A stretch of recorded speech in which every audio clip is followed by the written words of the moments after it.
$5.58 billion. That's where the CS2 market sits right now on Sunday, February 15th. That is a 4.5% increase week over week. While traditional asset classes still try to regain their footing in this market, the CS2 market continues to power right on through. And now for our Counter-Strike report.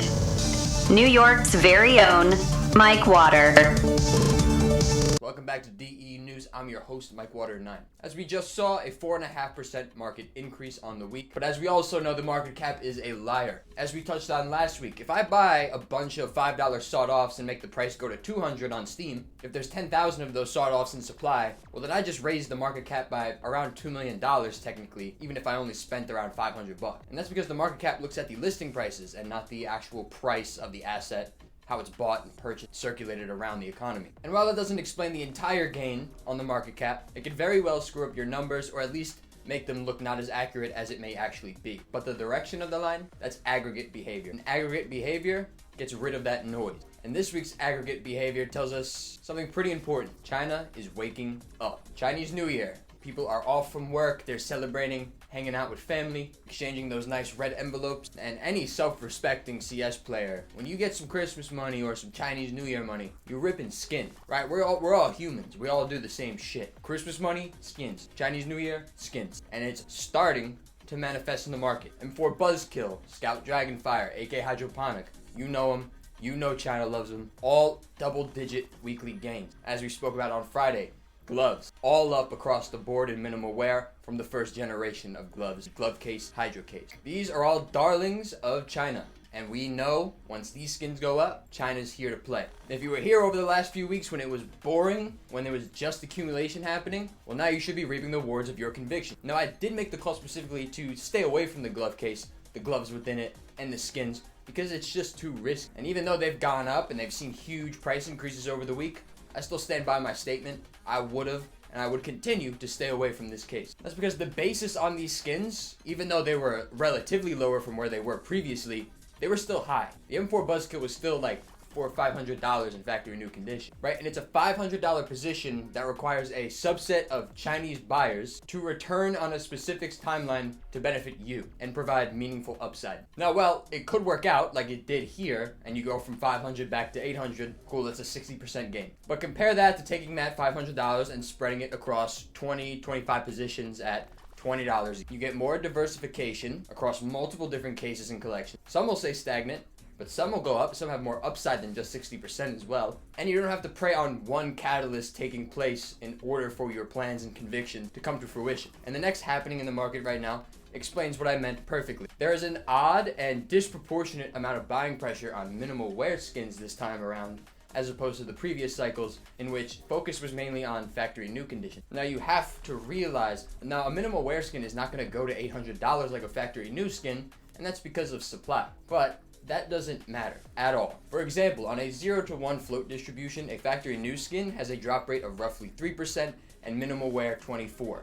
So in theory, a minimal wear skin supply should have 8 times as many as factory new. Now in a purely rational market, a factory new skin, if it was $800 like the Buzzkill right now, a minimal wear one should be 100. If it's below 100, well then you should have a pretty solid conviction play, right? That's the parity line. Anything under that, it means the market is undervaluing the minimal wear skin compared to where it should be, right? It's relative rarity. Now, caveat, skin pricing is not rational, especially in the instance of a pump, right? If they're targeting just factory new skins, well then factory new is going to be more than 8 times as expensive as minimal wear. And Battle Scarred has a drop rate of 16%, but usually Battle Scarred is much cheaper compared to the other ones because it looks worse, so there's also an aesthetic quality. But Factory New and Minimal Wear, they're often interchangeable, so it's a little bit of a different situation. Factory New kind of gains like a label premium. As a bartender myself, a French wine and a California wine, the French one might be more expensive. The California one tastes exactly the fucking same. The French one just is French, so it carries a little bit of a more expensive price tag. Same shit goes on with Factory New and Minimal Wear, so of course you have to take that into account. But now,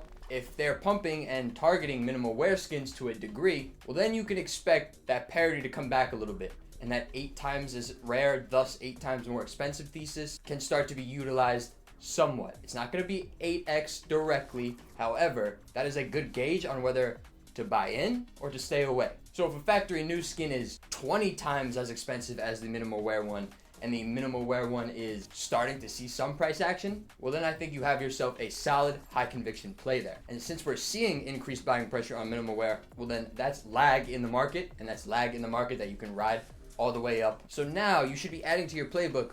When you look at skins being pumped in factory new, you should be scanning that minimal wear one, just seeing what the price action looks like, seeing volume, any unusual volume, and maybe if that factory new one's $400, and instead you could buy a couple of minimal wear skins and then have some extra capital to put elsewhere, that might be beneficial to you if you're on a smaller scale investment. And they're not value plays, right?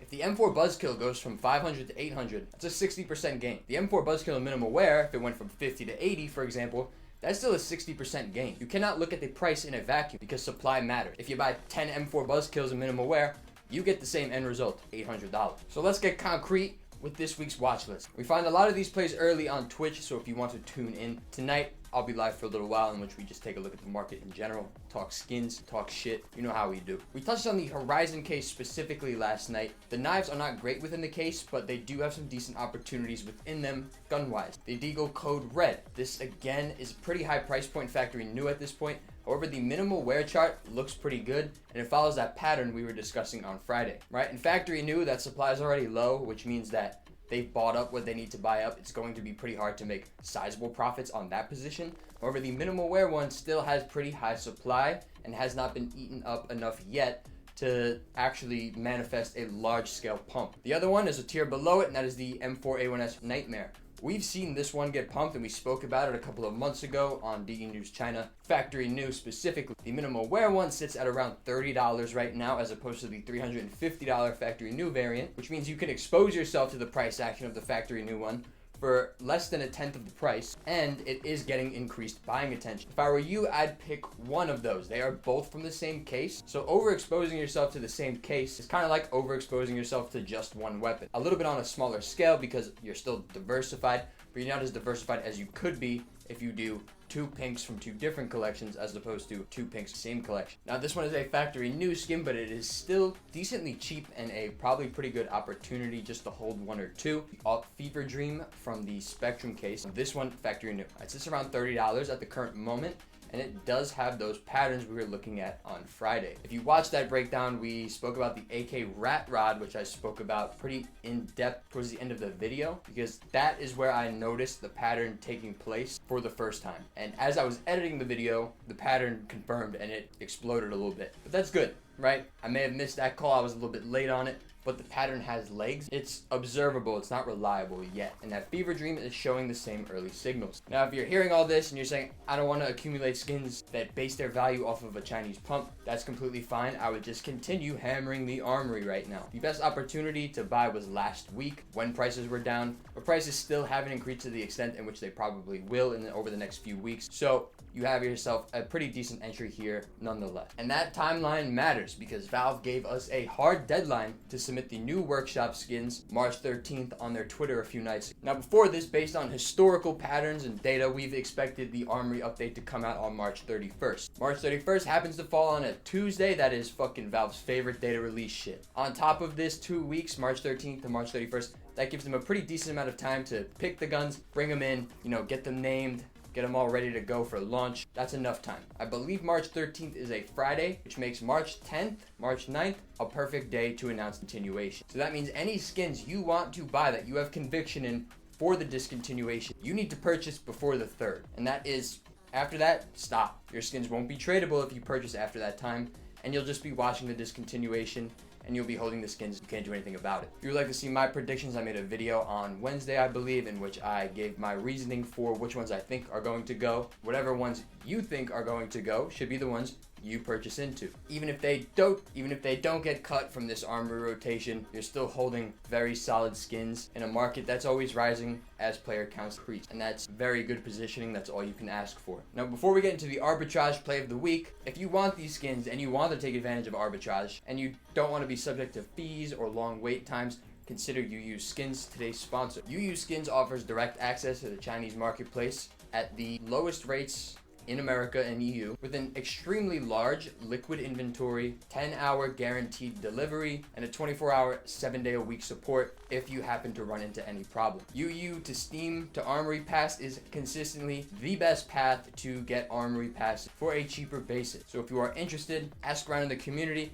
They'll let you know. Scan the QR code here and check it out for yourself. Now, the arbitrage of the week from UUSkins is going to be the P250 small game in factory new condition. The P250 small game is from the Sport and Field collection, and right now it sits at around $1.75 on UU and $2.6 on Steam. Now, it did see a rather large price jump over the last few days, so it'll probably pull back a little bit, but if you get it traded to you on UU, you'll have to wait 7 days anyway, and it'll probably start to trend back upwards after that little tiny pullback, especially considering now we have a deadline. Armory skins are going to trend upwards before that discontinuation. Currently, if you have some P250 small games and you sell right now, from a 170 to 260, that is a 30% profit dollar on dollar, and it'll make your Armory Pass $12.50 and an Armory Star 31 cents. That 9-cent difference per star can make the difference between you profiting off of a redemption, losing money on a redemption. It's not a nice bonus. It's a strategy that'll turn your Armory redemptions from a slow bleed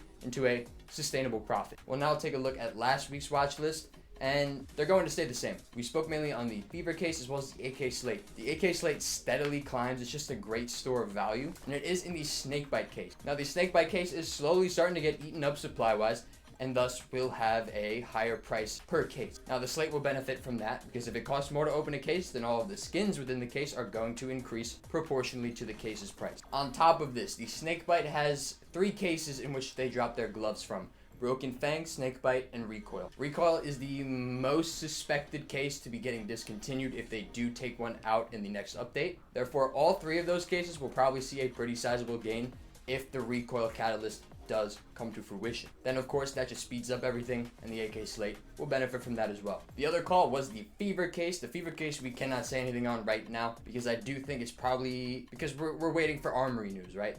I don't like a week doesn't do anything, right? This is more of a longer term play. You're waiting for that Armory news in about a month from now. If it doesn't happen, cool, you still have a case that's locked at 80 cents, so you're not going to lose anything. Your downside is capped, your upside is not capped. To benefit from the anticipation though, some of the skins might increase over the next month or so, and you could sell before the discontinuation news because hype is building and people will start buying. You profit in this way by just being the person who sells them, not the one who actually bets on the case getting continued or not. So what does all this news that we've had this week pose for us? Chinese liquidity is flowing right back in. We have a confirmed timeline for the Armory rotation, and minimal wear skins are receiving increased amount of attention in this pump cycle. We have a whole surface area of opportunity right in front of us, which is unprecedented and doesn't happen in times of accumulation. But a lot of surface area doesn't mean profit, rarely so. The people who build wealth in this market, and more broadly any market, they're not the ones that catch every pump. When the market's flat and nothing's moving, whoever's still scanning, whoever's still running the math and finding new opportunities in that time of despair, those are the people whose opinions actually matter. It's really easy to look like a genius when the entire market goes up, and it blows a lot of smoke up a lot of fucking idiots' ass. The actual test is seeing how well you do when everything is not shooting up at the same time. Percentage gains, not price gains. Exit discipline, not bragging that your position went up 200% and then not selling. Ego is the most expensive line on your portfolio, and it will cost you a fuck ton of money, and a lot of you don't seem to realize it's actually there. If you want a full breakdown on the Chinese pumping patterns and what they do and how they accumulate, that is my most recent video, which I posted on Friday. If you would like to go deeper and discuss the plays that they are currently targeting or that we think they're currently targeting, well, that'll be on Twitch tonight around 5 to 6 p.m. Eastern Standard Time. We've been doing more market analysis on the streams anyway. You guys seem to enjoy it more. The March timeline is coming soon, so make your moves before the 3rd or don't and watch me instead. Either way, I'll be here every Sunday, baby. Peace.